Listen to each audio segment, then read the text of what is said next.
Ya, ahí. No estaba, me había olvidado grabar. Entonces, la reacción exotérmica, como lo dice aquí, va a ser la reacción que desprenda calor. Este tramo que está aquí va a representar su energía de activación, es decir, la energía mínima para que ocurra la reacción. Y aquí, si se dan cuenta, dice, los productos son más estables y de menor energía que los reactivos. ¿Qué quiere decir esto? Los reactivos van a ser estos que estén aquí arriba. Y los productos los que estén acá abajo. Entonces, los reactivos pasan de un estado de mucha energía a un estado de poca energía. ¿Por qué? Porque, a ver, ¿qué es más fácil para ustedes? ¿Botar calor o absorber calor? Es más fácil coger y botar calor. Esto va a ser siempre, tengan siempre eso en mente. Es más fácil botar calor que absorberlo. Por eso se necesita una menor cantidad de energía de activación, a diferencia de la reacción endotérmica, donde los reactivos necesitan una mayor cantidad de energía de activación para poder llegar a convertirse en productos. ¿Por qué? Porque es más difícil meter calor que botarlo. Pongamos esta analogía. La reacción exotérmica es que ustedes están andando en bicicleta, ¿ya? Supongamos ya calentaron, ya están todo bonito y tienen que subirse una pequeña loma. Ya están con el cuerpo calientito, ya están frescos. Tienen que subir una pequeña loma a la cual después ustedes saben que viene una gran bajada. Entonces, estos son ustedes, los reactivos son ustedes en la reacción exotérmica, ya calientitos y habiendo calentado en su bicicleta, suben este pequeño tramo de loma, gastan un poquito de energía, hacen un esfuerzo, pero no es una loma tan empinada. Una vez que llegan a la cima y bajan, ¿ustedes consumen energía o no? No, simplemente ustedes dejan que la pendiente los lleve. Entonces no consumen tanta energía.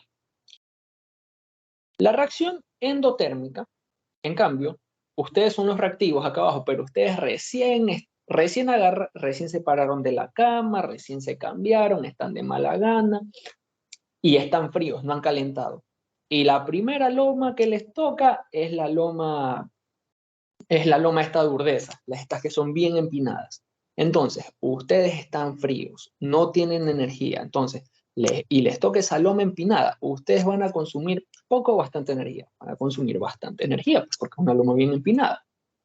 Ya después dicen, chuta, pero es una bajadita chiquita, pero ¿de qué me sirvió? Pues si ya consumí hartísima energía. Exactamente la misma, hacemos el mismo ejemplo de que los reactivos en la reacción exotérmica son ustedes ya calientitos, consumen un poquito de energía, pero después ya se relajan porque pasan a un estado de menor energía. La reacción endotérmica son ustedes recién levantados, que están con pereza y que tienen que subir la loma grande. Por ende, van a necesitar consumir una mayor cantidad de energía. Por eso, reacción exotérmica, poca energía de activación. Reacción endotérmica, mucha energía de activación. ¿Está ahí todo claro? ¿Quieren que repita algo?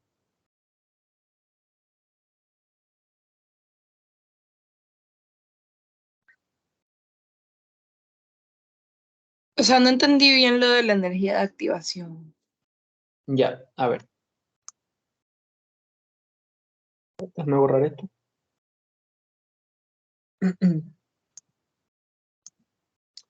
¿Qué es la energía de activación? Acá está la definición formal, que es la energía mínima requerida para iniciar una reacción.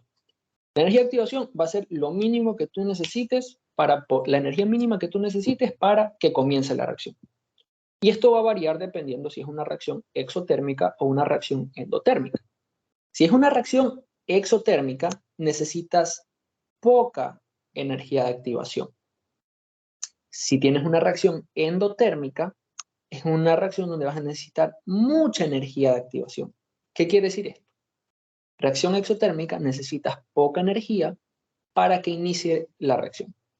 Reacción endotérmica, necesitas mucha energía para que inicie la reacción. Yo ponía la analogía de que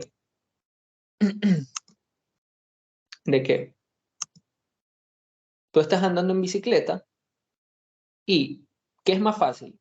Subirte una loma chiquita y después ya disfrutar de una buena bajada, o pegarte la horrenda loma empinada y de ahí bajar un poquito. Pues bueno, va a ser mucho más fácil la lomita chiquita. Y la lomita chiquita, que representa la energía de activación de la reacción exotérmica. Recuerda, la reacción exotérmica tiene poca energía de activación. ¿Por qué? Porque es más fácil botar calor, liberar calor, que ganar o recibir calor. Por eso la reacción endotérmica tiene muchísima energía de activación. ¿Ahí me entendiste? ¿Está claro? Y mejor. Ya. De ahí vamos a tener nosotros ciertos factores que afecten a la velocidad de la reacción. Los dos primeros son la temperatura y la concentración o presión. Concentración si son para líquidos, presión si son para gases. Empecemos con la temperatura. Entonces, la temperatura, ahí les puse el enunciado de que mientras más rápido se mueven las partículas, chocan más a menudo y con ello aumenta la velocidad de reacción. ¿Qué quiere decir esto? Volvamos a los estados de la materia. Nosotros tenemos estados sólido, líquido y gaseoso. A medida que incrementa la temperatura, es decir, por ejemplo, pasa de sólido a líquido y de líquido a gaseoso, ¿qué va a ocurrir? Las partículas se sueltan más. Acuérdense, déjenme ponerle. Déjenme buscar la diapositiva donde están los estados de la materia. Acá está. Ya. Entonces, se dan cuenta de que en el estado sólido, ¿cómo se encuentran todas las partículas? Empaquetadas, todas juntitas, todas hechas pilo. Incremento la temperatura, pasa líquido, las partículas que pasan se sueltan un poquito más, hay más espacio entre ellas. Incremento más la temperatura y ya estamos con un gas que tiene las partículas muy sueltas. Si se dan cuenta, una por aquí, la otra por acá, la otra por acullá. Entonces, estando todas las partículas aquí empaquetadas, ¿van a chocar o no? No, porque están todas hechas pilos, no se mueven, no hacen nada. ¿Se sueltan un poquito? ¿Tienen chance de chocar? Sí. ¿Se sueltan aún más? Tienen chance de chocar muchísimo más. Entonces, al incrementar la temperatura, habrá una mayor probabilidad de que existan más colisiones. Pónganlo de esta manera. Supongamos de que ustedes están en una fiesta que está repleta de gente.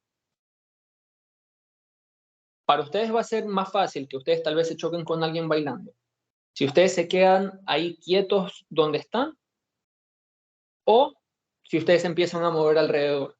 Obviamente, si se mueven alrededor, tienen más chance de chocarse. ¿Ya? Es la misma analogía. Entonces, al aumentar la temperatura, se mueven más las partículas y por ende chocan más.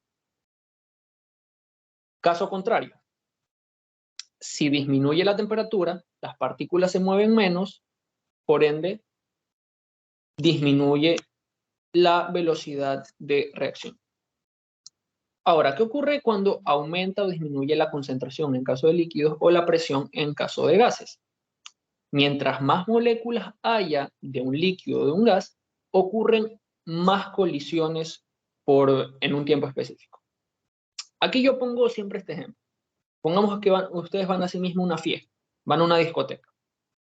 Ustedes van a las 8 de la noche, van tempranito, está vacía la discoteca y ustedes quieren ir a la barra a pedirse un trago. ¿Se van a chocar con alguien? Probablemente no, porque hay poquísima gente. Es decir, hay una baja concentración de personas. Pero supongamos que ustedes quieren, ya pasa la fiesta, están baila, la fiesta se prende, coge, la discoteca se llena, y ustedes quieren ir a la misma barra a las 2:30 de la noche, cuando está la fiesta, está prendida, está hasta el tope de gente, no se pueden mover porque se van pegando con alguien, y ustedes quieren ir de nuevo a la barra. ¿Se van a ir pegando con todo el mundo? ¿Se van a ir chocando con todo el mundo? Pues sí, ¿por qué? Porque aumentó la concentración de personas. Exactamente la misma analogía. Mientras haya más partículas, va a haber más chance de que se puedan chocar entre ellas. Mientras menos partículas haya, hay menos probabilidad de que existan choques. Vamos. De ahí vamos a tener el tamaño de la sustancia, que dice que a menor tamaño de la partícula se incrementa la velocidad de reacción porque hay mayor área superficial. Aquí tenemos el ejemplo de este cubito que solo puede reaccionar chocando aquí arriba, acá al costado y acá al costado, es decir, en 4 lados. Pero nosotros agarramos, lo partimos, lo partimos en 4 pedazos, que es lo que está en la imagen aquí a la derecha. Entonces ahora puede chocar reaccionando aquí, aquí, aquí y aquí. Aquí, aquí, aquí y aquí. Aquí, aquí, aquí y aquí. Acá, acá, acá y acá. ¿Qué quiere decir esto? Yo reduje el tamaño de la partícula, lo separé en 4 pedazos más chiquitos, para que pueda chocar y reaccionar con mayor chance. Volvamos al ejemplo de la fiesta. Supongamos que este bloque que está acá es mi grupo de amigos. Ya. Aquí está mi grupo de amigos. Y nosotros estamos buscando, por ejemplo, aquí somos 5 personas. Nos hace falta uno. Decimos, chuta, pongámosle nombre. Fulano no ha llegado. Dice que no lo encontramos. Dice que ya llegó, pero no lo encontramos. Y dice que él tampoco nos ve. ¿Cómo va a ser más probable que encontremos a fulano? Quedándonos los 5 ahí, las 4 o 5 personas hechas pilo, hechas grupo, o va a ser más fácil que nosotros encontremos a fulano diciendo, mira, ¿sabes qué? Tú anda a buscarlo por la barra, yo lo voy a buscar por donde el DJ, tú búscalo por los baños, yo lo voy a buscar por acá. Nos volvemos a encontrar en 10 minutos en el mismo punto. Entonces, al dividirnos, ¿qué tenemos más chance de encontrar a fulano? Lo mismo acá. Al dividirse esta partícula, tiene más chance de poder reaccionar. Por último, vamos a tener al catalizador.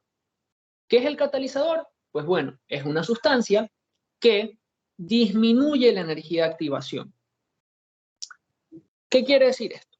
Por ejemplo, aquí tenemos una reacción, la gráfica de una reacción exotérmica. ¿Por qué? Porque hay poquita energía de activación. ¿Qué es lo que va a hacer el catalizador? Va a decir, mira, la energía de activación está muy alta, vamos a bajar para que pueda reaccionar más partículas. Si se dan cuenta cómo se reduce de aquí a acá. Pongámoslo en otra gráfica que se llama la gráfica o la curva de Maxwell-Boltzmann. Me quedó medio chueca, pero no importa.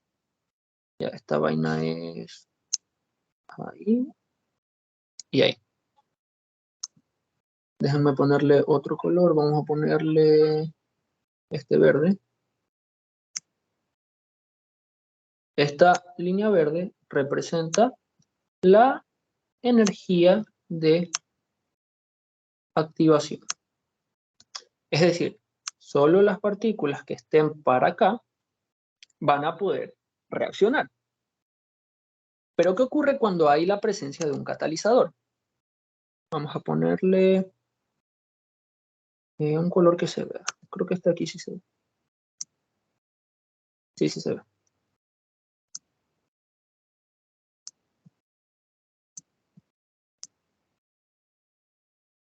Y vamos a ponerle la C. Está medio chueco, pero es porque estoy escribiendo con el mouse.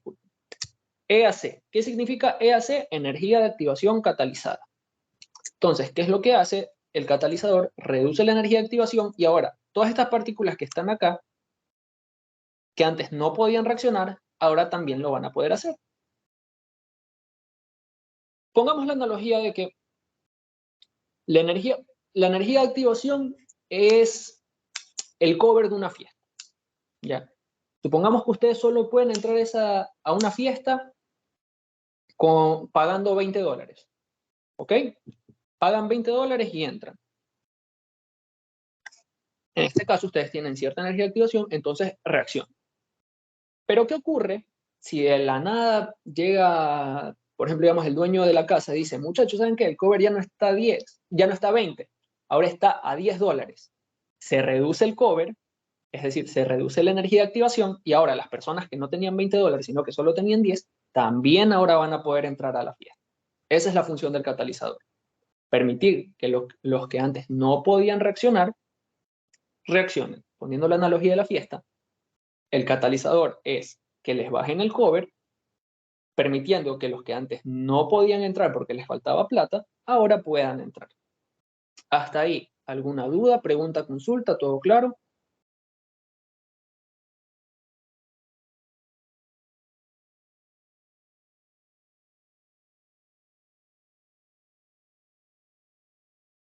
¿Está ahí todo claro? Ok.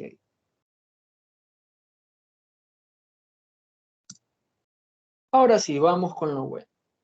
Equilibrio químico. El equilibrio químico va a representar un estado donde no van a haber cambios a medida que transcurre el tiempo. O como a mí me gusta decirlo, cuando llegue un estado donde los productos se convierten, los reactivos se convierten en productos y los productos vuelven a convertirse en reactivos, que es lo que dice aquí. El equilibrio químico se alcanza cuando los reactivos se transforman en productos con la misma velocidad que los productos vuelven a transformarse en reactivos. ¿Ok? Permitiendo que la concentración tanto de reactivos como de productos sea constante. En este caso, representando la gráfica, se alcanza esta constancia ¿cuándo? Cuando se alcanza esta línea completamente horizontal y constante. Tenemos dos tipos de equilibrios, el equilibrio físico y el equilibrio químico, donde el equilibrio físico es netamente cambio de materia, por ejemplo, que de un estado líquido se pueda pasar a un gaseoso y del gaseoso pueda volver a pasarse al líquido. Y el equilibrio químico ya es netamente hablando de reacciones. Por ejemplo, aquí tenemos al N2O4, que representa esta molécula gordita que está aquí. Si yo agarro y rompo ese enlace, yo agarro y rompo esto de aquí así, ¿qué me da como resultado? Déjame cambiarle el color, voy a ponerle este verde acá. ¿Qué me da como resultado? Dos moléculas de NO2. Una, dos. Entonces, va a llegar un punto de la reacción donde constantemente se esté rompiendo este enlace de aquí, formándome estos dos de acá, y a la vez estos dos de acá, estos dos NO2, se vuelvan a unir para volver a formarme esto de acá. Entonces, esto es lo que yo lo llamo un círculo vicioso, donde, por ejemplo, es la típica relación que terminan, vuelven, terminan, vuelven, terminan, vuelven. Por ejemplo, aquí, la relación agarra, termina, se separan, cada uno por su costado, y después agarran de nuevo los dos, se unen, están juntos, y de nuevo, pos terminan, se separan. De nuevo, pos se unen, están juntos. Y así es un círculo vicioso. Aquí tenemos tres representaciones del equilibrio químico, siendo, por ejemplo, aquí ya es equilibrio químico. ¿Por qué? Porque la línea permanece constante, al igual que acá. De la misma forma aquí ya hay equilibrio químico. ¿Por qué? Porque ya la línea permanece constante. Y acá exactamente lo mismo. ¿Por qué necesitamos entender el equilibrio? ¿Cuál es la definición? ¿Cuál es el concepto de equilibrio? Porque estas son las bases para entender el principio de Le Chatelier. Entonces, principio de Le Chatelier. Esta que está aquí es la definición formal que dice que si una perturbación externa se aplica a un sistema en equilibrio, el sistema se ajusta en cierta forma para que la perturbación se contrarreste parcialmente y el sistema pueda alcanzar una nueva posición de equilibrio. Mucho texto, mucho bla, bla, bla. ¿Cómo me gusta definirla a mí? Si existe un cambio, el sistema en equilibrio reacciona para minimizar ese cambio. Basta. El sistema en equilibrio siempre va a buscar minimizar el cambio o la perturbación.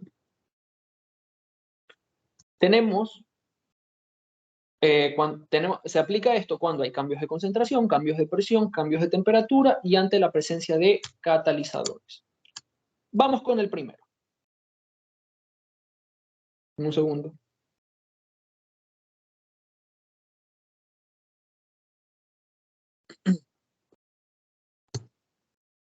Cuando ocurran cambios de concentración, vamos a tener que, bueno, primer concepto, cuando yo digo que se favorece hacia la derecha, cuando el equilibrio favorece o se desplaza hacia la derecha, quiere decir que se desplaza hacia el lado de los productos y hacia la izquierda al lado de los reactivos. Entonces, si aumenta la concentración de reactivos, es decir, esto aquí incrementa, se favorece a los productos. Si se disminuye la cantidad de reactivos, se favorece hacia los reactivos mismos. Este gráfico está resumido todo, pero a mí me gusta explicarlo de la siguiente manera.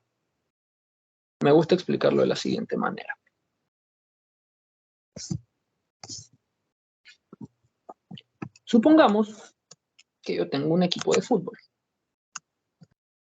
Supongamos que tengo dos equipos de fútbol. Voy a poner el equipo de los reactivos contra el equipo de los productos. Se van a pegar un boli. Solo voy a dejar como bolitas por fines prácticos. ¿Ya? Entonces, ¿qué ocurre? Si de la nada están 3 contra 3, se van a pegar un ecuaboli, y de la nada llega otra persona y dice, pilas muchachos, se me hizo tarde, yo soy parte del equipo de los reactivos. Y el equipo de los reactivos ya no tiene 3 jugadores, sino que ¿cuántos tienen? Tiene 4. El equipo de los productos se ve en desventaja. Entonces, digamos, llego yo y digo, a ver, yo también quiero jugar. ¿A qué equipo me voy? ¿Me voy al equipo que ya tiene de por sí uno de más o me voy al equipo que le falta uno? Pues yo digo, no, pues yo me voy del lado de los productos para poder emparejar las cosas. ¿Qué fue lo que ocurrió? Aumentó la concentración de reactivos, es decir, llegó uno más al equipo de los reactivos. Supongamos que yo, Pablo Valerio, soy el sistema en equilibrio y digo, ¿hacia quién voy a favorecer? Hacia los productos. ¿Por qué? Porque le faltaba uno. Pues. Vamos con el caso contrario.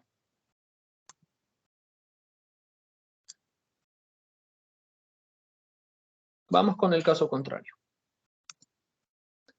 Supongamos que están jugando, ya están 3 contra 3 y por obvio motivo uno del equipo de los reactivos agarra y se lesiona. Entonces, chao. Entonces yo, Paolo Valerio, yo que soy el sistema en equilibrio, ¿yo qué es lo que voy a hacer? Yo voy a decir, chuta, el equipo de los reactivos se quedó con uno menos. Los voy a favorecer a ellos. Entonces yo digo, me voy del equipo de los reactivos para emparejar las cosas. Se disminuyó la cantidad de los reactivos. ¿Hacia dónde se favorece? Hacia los mismos reactivos. Ahora, supongamos que llega alguien tarde y dice, muchachos, yo era refuerzo del equipo de los productos. Aumento la concentración de productos. Yo, Paolo Valerio, ¿a quién voy a favorecer? Al equipo de los reactivos, porque les hace falta uno. Entonces favorezco hacia la izquierda a los reactivos. Y ahora, supongamos están así 3 contra 3, yo estoy ahí, estoy esperando. Y uno del equipo de los productos dice, chuta muchachos, ¿saben qué? Me tengo que ir, mi mujer piensa que estoy con otra. Coge y se va, se quedan en desventaja con uno. Entonces, ¿yo qué digo? Bueno, los productos se les fue uno. Los voy a favorecer a ellos para poder emparejar las cosas. Si decrece la concentración de productos, el equilibrio favorece ¿hacia dónde? Hacia los mismos productos. Hasta ahí está todo claro, está todo entendido, entendieron la explicación con los equipos, cómo se favorecen las concentraciones y todo eso. Sí. Yo tengo otra mnemotecnia que la desarrollé para acordarme siempre cómo funcionan las cosas, que yo lo que hago es esto. Escribo una R aquí y escribo una P abajo. Escribo otra R acá y escribo otra P acá abajo. Representando reactivo con reactivo, producto y producto. Y pongo más, menos, más, menos. Y ahí yo dibujo dos flechitas, señalando cada una hacia adentro así. Y pongo una línea en medio para hacer la división. Entonces, ¿qué significa esto? Si yo aumento el reactivo, ¿hacia dónde me va a favorecer? Hacia la derecha, que es lo que dice aquí. Aumenta de concentración de reactivos, favorece hacia la derecha. Disminuye la concentración de productos, favorece hacia dónde? Hacia la derecha. Decrece productos hacia la derecha. Pensé, creo que lo anoté mal, perdón. Ah, está el borrador. Ahí va. Menos y acá es más. Ahí va.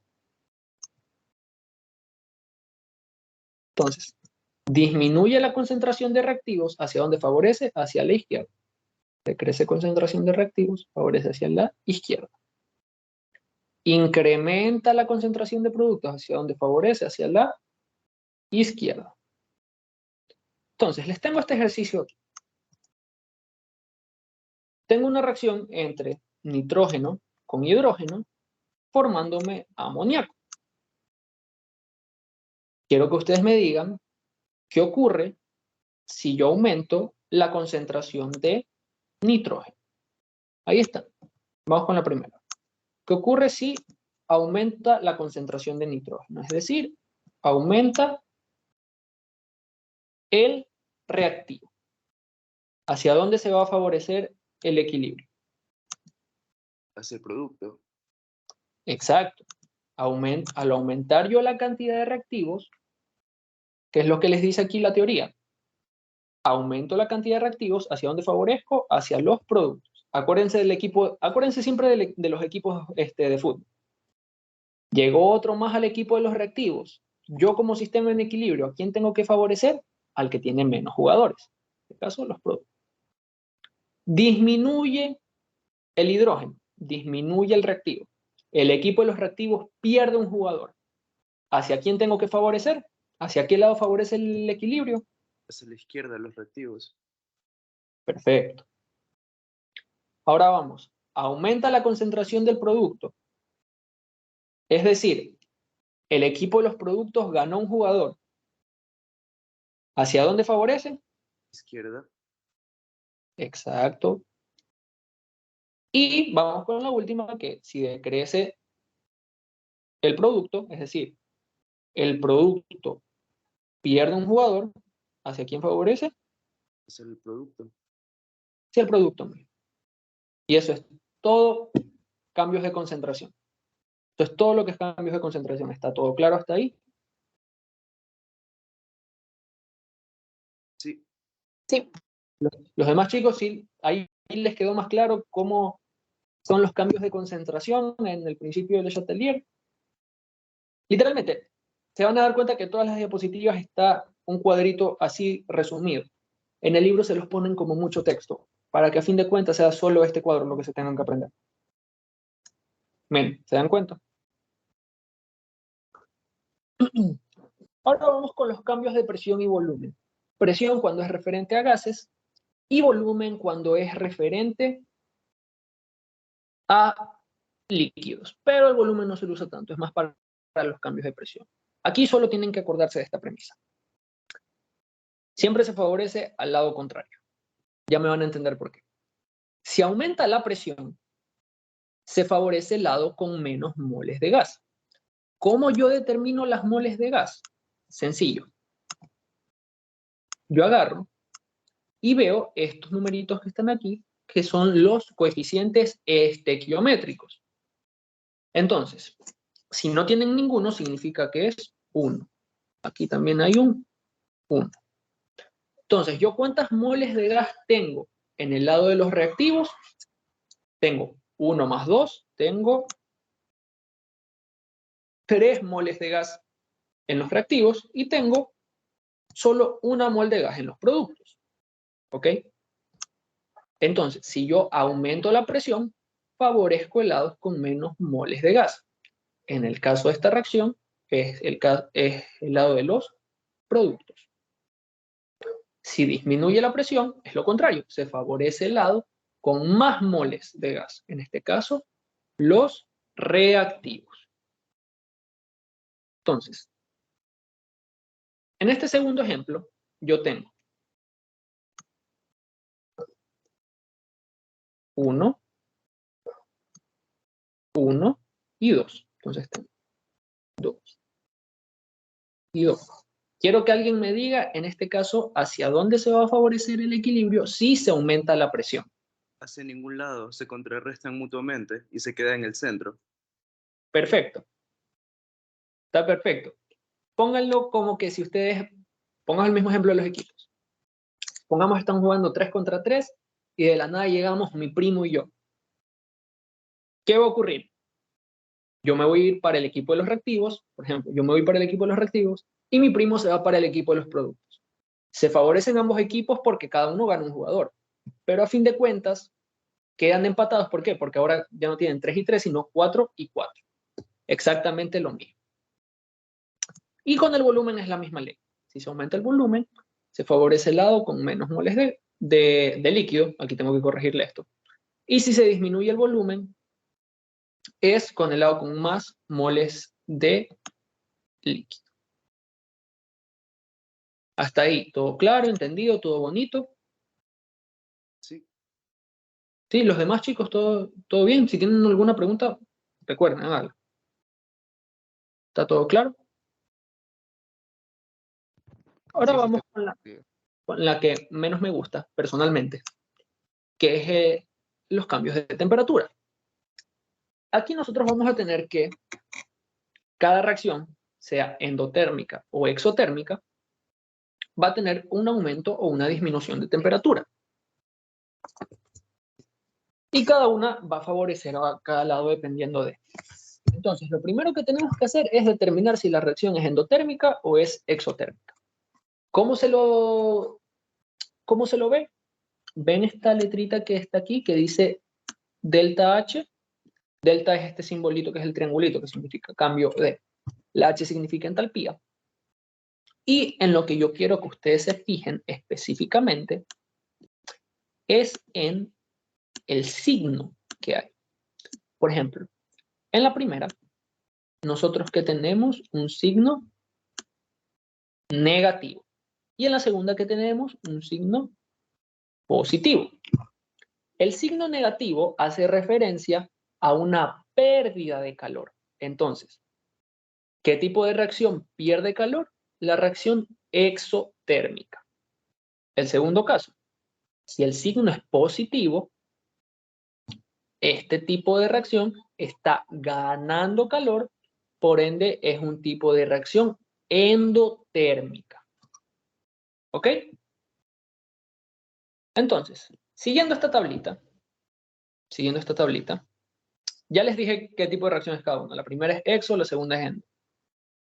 Si se aumenta la temperatura, aquí yo no tengo que analizar absolutamente nada en la reacción, simplemente es ver qué me dicen, si aumenta o disminuye la temperatura y qué tipo de reacción es. Entonces, reacción exotérmica con aumento de temperatura se van a favorecer ¿hacia dónde? Hacia el lado de los reactivos, es decir, hacia la izquierda. Reacción exotérmica con disminución de la temperatura se favorece ¿hacia dónde? Hacia la derecha, es decir, hacia el lado de los productos. Segunda reacción, reacción endotérmica con un aumento de temperatura favorece ¿hacia dónde? Hacia la derecha. Una reacción endotérmica con disminución de temperatura, ¿hacia dónde favorece? Hacia la izquierda. Si se dan cuenta, la reacción endotérmica con aumento de temperatura y la reacción exotérmica con, ay caramba, lo relleno, con disminución de temperatura, ya les digo, mejor, con dos colores más. Esta reacción endotérmica. Las dos de aquí. Y estas dos de aquí. Esas dos de ahí yo las llamo que son las reacciones ñáñez. ¿Por qué? La reacción endotérmica, si esta aumenta, favorece a la derecha. La reacción exotérmica, si esta disminuye, favorece también hacia la derecha. Son reacciones, es la reacción opuesta. Y la reacción endotérmica con disminución de temperatura favorece hacia el mismo lado que la reacción exotérmica con aumento de temperatura. Hasta ahí, todo claro, todo entendido. Principio de Le Chatelier, con cambios de concentración, presión, y temperatura. Tengo también que cambiarle, no es presión y volumen, es temperatura. Una pregunta, en el examen siempre nos van a poner, perdón, tal cual como está ahí, o sea, el delta de H es menos el número, o también nos van a poner, por ejemplo, mayor que 0 o menor que 0. Algo así había visto que también aparecía para Ya, determinar si es exo o endo. ya, es exactamente lo mismo. ¿Qué te dice aquí? Menos 57, es decir, es menor que 0. Si la reacción, si te dice variación de entalpía menor a 0, es exotérmica. ¿Qué dice aquí? Más 181, es mayor que 0, por ende es endo. Es exactamente lo mismo. Estos ejercicios, de hecho, estos dos yo los saqué, el primero de un cuestionario de una olimpiada de química que yo participé hace 3 años, y el segundo fue de ¿dónde que lo saqué? Creo que fue una tarea de mi pre, si mal no recuerdo. Pero estos son el tipo de preguntas que les van a hacer en el examen. No se las van a poner, calcúleme cuál es la variación de entalpía, calcúleme, bla, bla. No, les van a poner, les van a decir, ¿hacia dónde favorece el equilibrio? Derecha, izquierda. Murió. El producto también puede estar del lado izquierdo, o sea, No, el esta puede producto, ser inversa. no, siempre aquí te lo van a poner como reacción, por ejemplo, siempre va a ser aquí. La reacción directa, siempre ten en cuenta es más la reacción directa. Reactivos van a estar en la izquierda y los productos van a estar ¿en dónde? En la derecha. Lo otro que tú me dices, que el producto está acá y los reactivos acá, esa es la reacción inversa, pero esas no le suelen parar mucha bola. Ah, es que el doctor Barberán nos hizo practicar así en clases también. O sea, sí, pero o sea, sirve para practicar, es para que lo vayas analizando cómo sirve la vaina. Pero a fin de cuentas sigue siendo este mismo orden, porque en este caso el producto pasa a convertirse como reactivo y el reactivo como producto. Acuérdate que en el equilibrio se convierten a la misma velocidad. Reactivo pasa a ser producto y producto pasa a ser reactivo. Dime, Gemabel, no sé si lo pronuncié bien.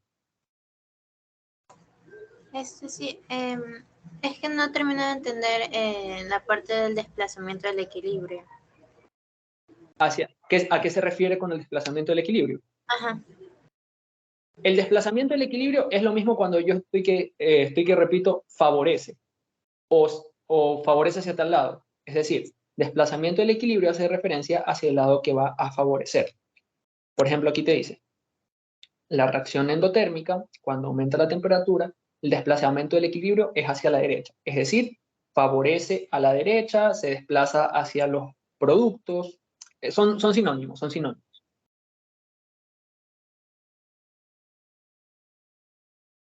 ¿Ya? ¿Ahí sí entendiste o tienes otra duda?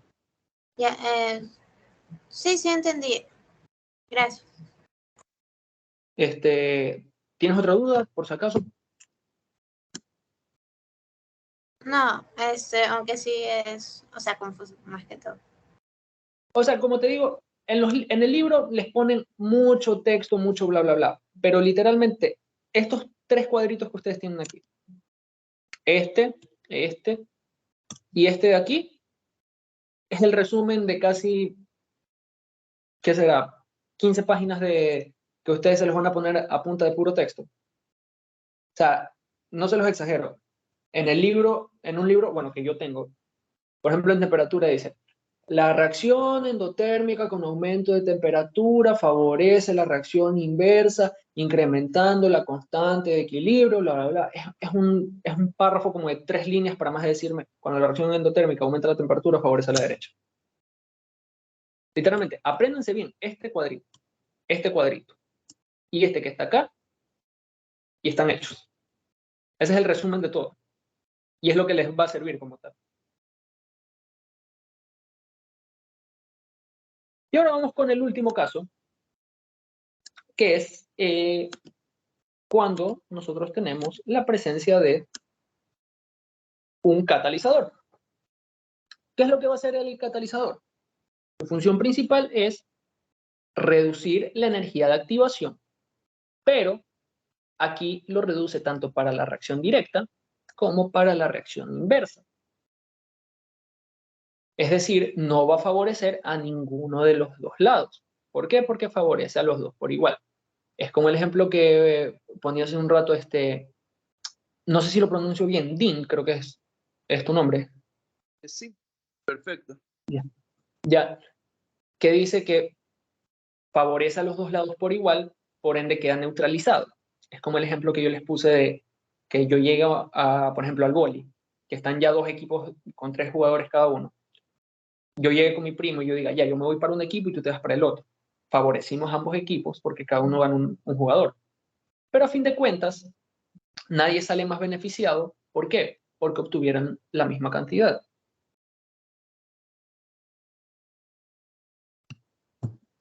Entonces, si en una pregunta les ponen hacia dónde favorece el equilibrio cuando se agrega un catalizador, ustedes pueden poner 2 opciones. Favorece la reacción directa y favorece la reacción inversa por igual, o no favorece hacia ningún lado, o no se desplaza hacia ningún lado.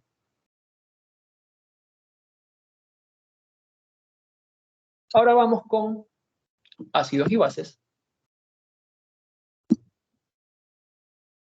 Nosotros vamos a tener 2 teorías que expliquen el comportamiento de los ácidos y de las bases, que va a ser la teoría de Arrhenius y la teoría de Bronsted y Lowry.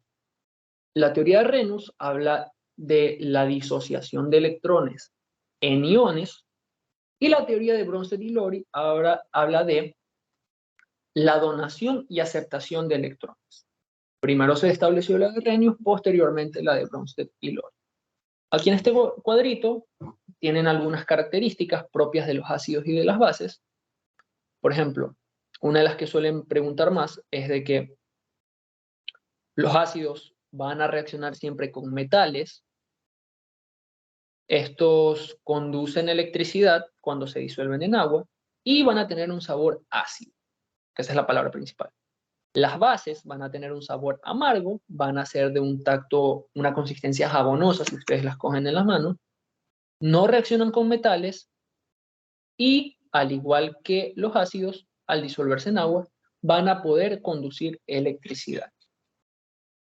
Empecemos con la teoría de Arrhenius. La teoría de Arrhenius establece que las sustancias, al disolverse en agua, pueden hacer 2 cosas: producir iones hidrógenos o producir iones hidróxidos. Hidrógenos e hidróxidos. ¿Cuál va a ser cada uno de ellos?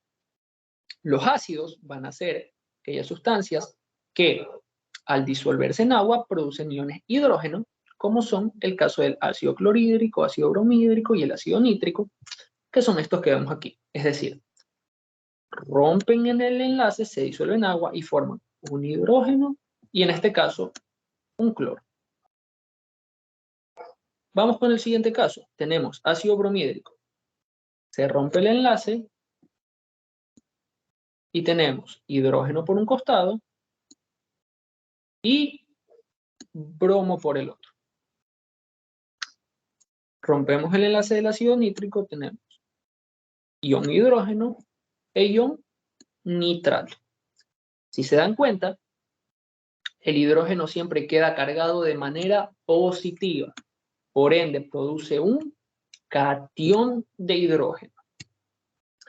Por otro lado, las bases, al disolverse, sueltan un ion oxígeno, o sea, un ion OH, perdón, hidróxido, es decir, se rompe este enlace,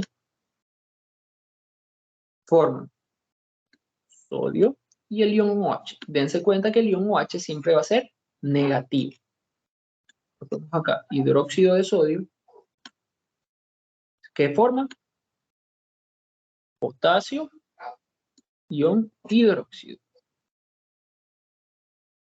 Acá, calcio con ion hidróxido. Que acá tenemos un breve resumen en este cuadrito, donde por ejemplo dice, el ácido cuando se disuelve siempre forma un ion positivo, un ion positivo llamado catión, que siempre va a ser el hidrógeno, y otro negativo, el anión. Entonces aquí tenemos, todos estos son los cationes, y acá todos estos acá son los aniones. ¿Ya? Por otro lado, las bases van a ser aquellas que cuando se disocien formen un ion positivo, que va a ser el catión mismo, miren. Y este siempre va a ser de un metal. Sodio, potasio y calcio, todos son metales. Estos dos primeros, sodio y potasio, metales alcalinos. El calcio, metal alcalino térreo. Los iones OH van a ser siempre negativos, por ende van a ser los aniones. Y eso es todo la teoría de Arrhenius. Se acabó. Ácidos son los que al disolverse en agua producen iones iones hidrógenos, y las bases son aquellas que al disolverse en agua producen iones hidróxidos, los iones OH. Hasta ahí. ¿Alguna duda, pregunta, consulta? ¿Está todo claro sobre la teoría de Arrhenius? Sí. Deme un segundo.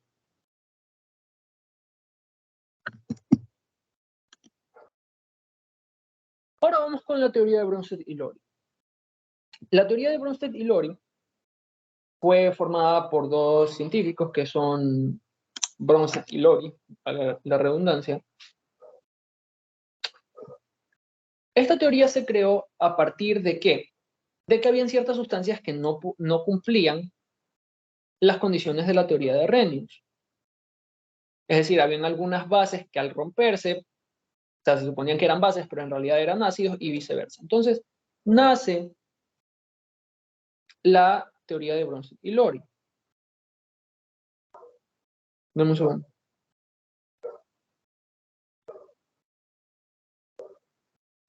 Ya. Entonces, vamos a tener como definición principal de que los ácidos van a ser aquellas sustancias que puedan donar un protón o ion hidrógeno, se utilizan ambos términos como sinónimos, y las bases van a ser aquellas que lo acepten. ¿Ok? Entonces, vamos con el primer ejemplo. ¿Qué es lo que yo hago siempre cuando yo tengo una reacción? Yo los emparejo. ¿Qué quiere decir eso? Yo agarro las dos sustancias que se vean como más parecidas.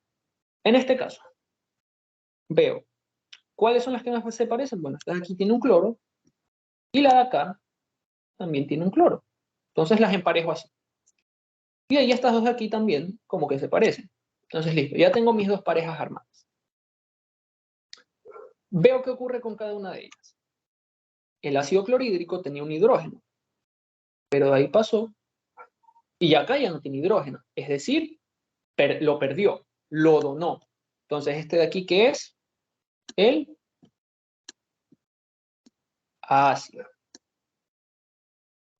El agua tenía 2 hidrógenos, pero si se dan cuenta en la contraparte, pasa a tener 3. ¿Qué quiere decir eso? Aceptó ese hidrógeno, aceptó ese protón, por ende el agua es la base. Ahora veamos del otro costado.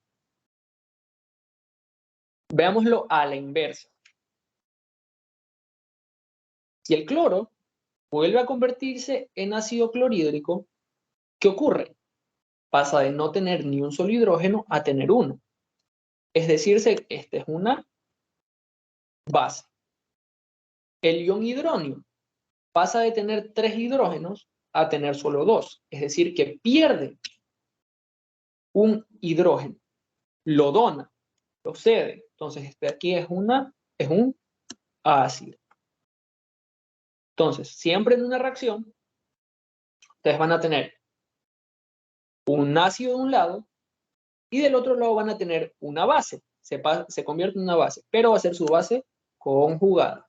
De la misma forma, la base, homónimo del otro lado, va a ser un ácido, ¿qué? Pero un ácido conjugado. Vamos con el segundo ejemplo.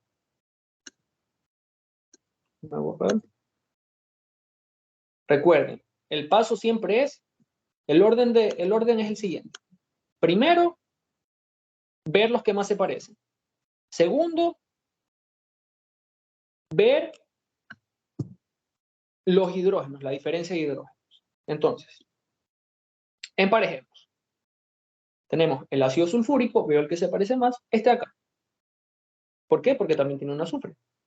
Entonces, los emparejo.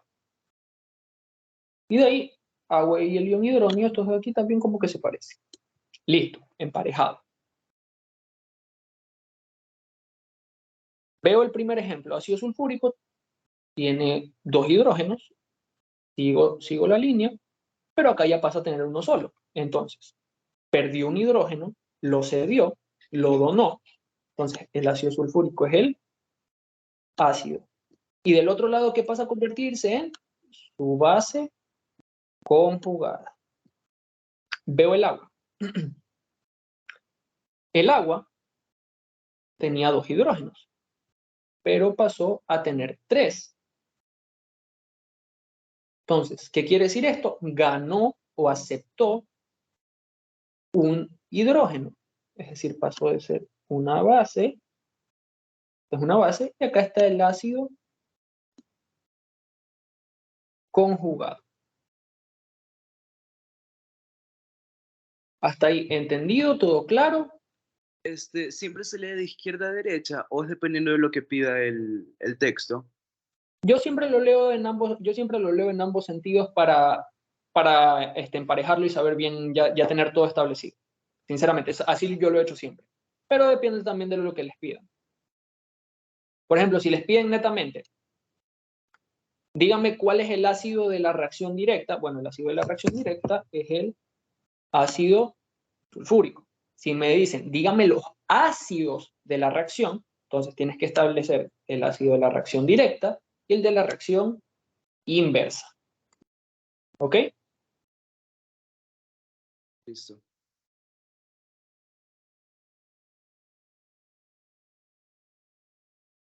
Ya, dame un segundo. Y ahora vamos con el último ejemplo. Vamos con este último ejemplo.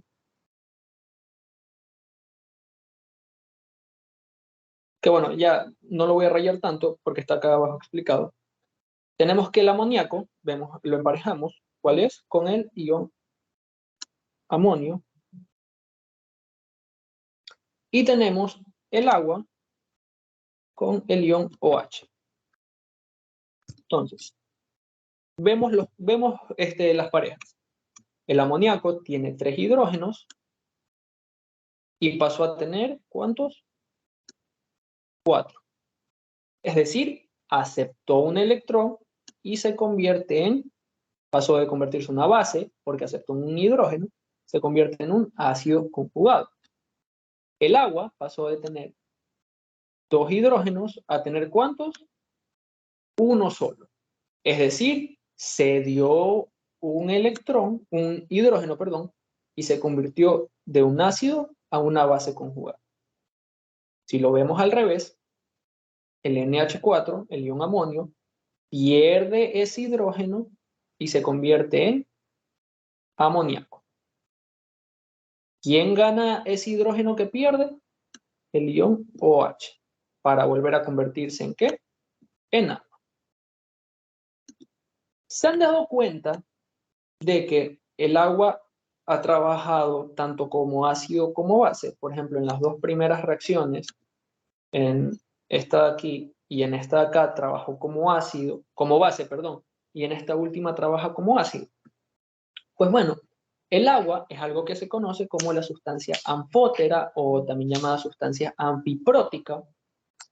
¿Qué quiere decir esto? Son sustancias que pueden trabajar como ácidos o como bases. Todo depende de la reacción.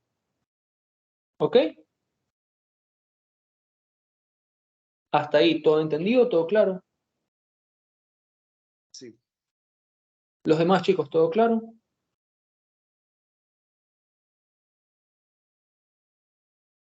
Sí. Los demás, ¿todo claro? ¿Todo bonito? ¿Entendido? ¿Cuál es la diferencia entre la teoría de Arrhenius y de Bronsted y Lori?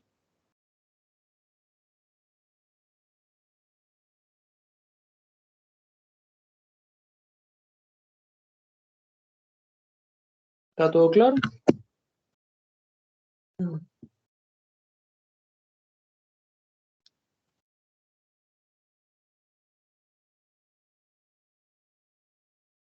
Ahora, vamos a hablar acerca de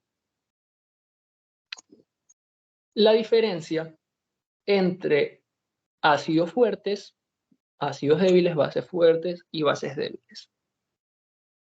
Aquí tienen un recuadrito con la lista de cada uno de ellos, pero la definición a grosso modo son de que los ácidos fuertes van a ser aquellos que se disocien por completo. ¿Qué quiere decir que se disocien por completo? Que pierdan todos sus hidrógenos.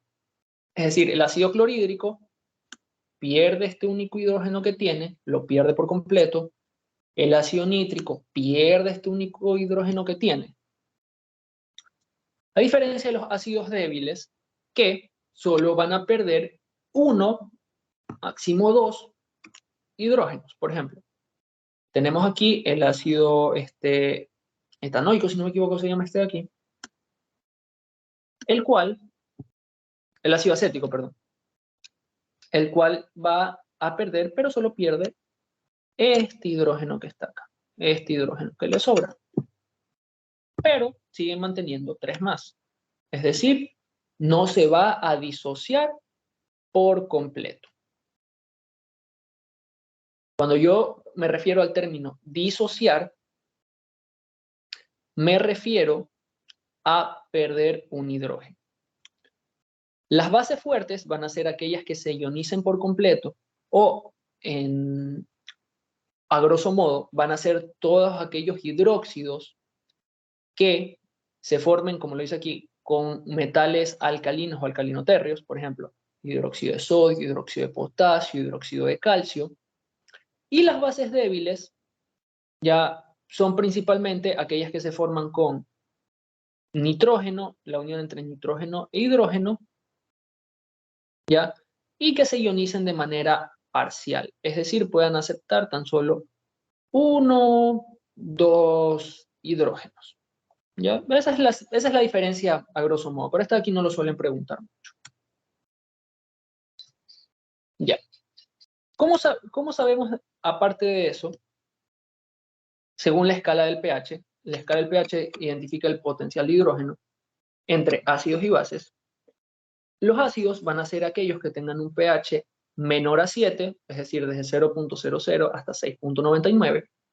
Y las bases van a ser aquellas que tengan un pH superior a 7, es decir, de 7.01 a 14. Aquí tenemos la tabla del pH, donde mientras más vaya más hacia el 0, va a ser más ácido. Y si va más hacia el 14, va a ser más alcalino o básico. Son sinónimos. Ejemplos que tenemos, algo, por ejemplo, algo neutro que está en 7, el agua. Algo ácido puede ser, por ejemplo, el ácido que tenemos en el estómago, que tiene un pH de 1, el ácido de batería. Y algo alcalino o básico son, por ejemplo, los jabones, por eso la característica de las bases de que el tacto tiene una consistencia jabonosa. Las tabletas para que uno se toma si tiene dolor de estómago, etc. Y aquí tenemos ciertos pHs a nivel corporal. ¿Por qué es importante conocer esto? ¿Por qué? Porque la variación del pH en ciertas partes del cuerpo pueden indicar ciertas patologías. Por ejemplo, el pH del estómago tiene que ser extremadamente ácido para poder disolver todos los alimentos. pH va entre 0,5 a 1,50, más o menos. Por ejemplo, el pH de la sangre es ligeramente alcalino, ya se los voy a explicar. El sudor es ligeramente ácido, por eso tal vez cuando ustedes han estado haciendo ejercicio y les ha caído tal vez sudor en la boca, lo sienten como agrio, más o menos, lo sienten como ácido. Y así sucesivamente, con más partes del cuerpo.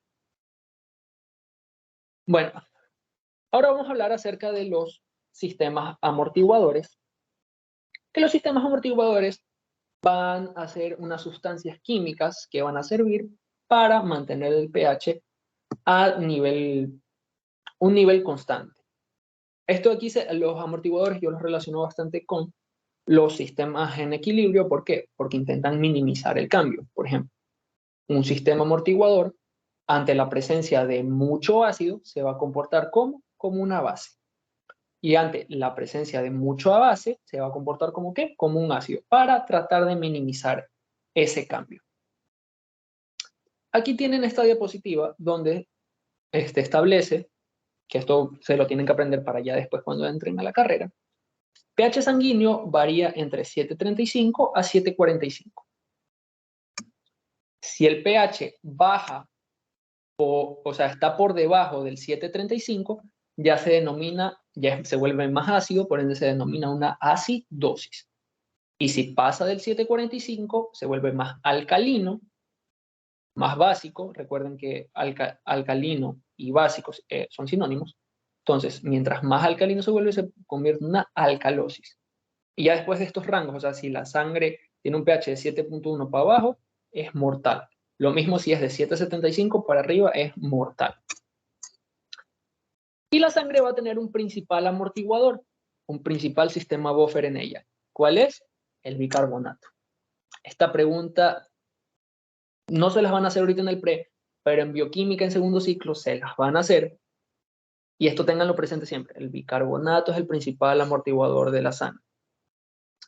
Y aquí a la derecha, esto aquí es simplemente para ponérselos y presentárselos.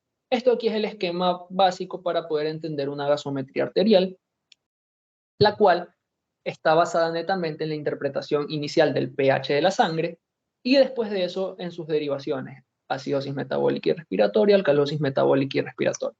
Pero no es necesario que se aprendan eso ahorita. Lo único que quiero que sepan es que, por ejemplo, el principal amortiguador de la sangre es el bicarbonato. ¿Qué patologías ocurren si la sangre se vuelve muy ácida, acidosis, o muy alcalina, alcalosis? Y que es un sistema amortiguador, también llamado soluciones tampón o soluciones buffer, que van a ser aquellas que intenten mantener el pH constante a nivel sanguíneo. Y ya, redox ya lo dejamos para después. Hasta ahí, ¿tienen alguna duda, pregunta o consulta? ¿Está todo claro?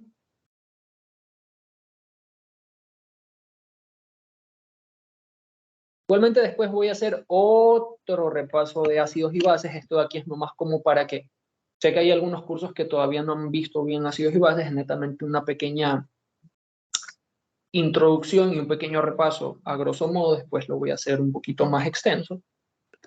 Entonces, eso chicos. ¿Hasta ahí tienen alguna duda, pregunta, consulta? ¿Está todo claro? ¿Les quedaron claras las preguntas que tenían, más que nada con principio del Chatelier, que era lo que más me habían pedido?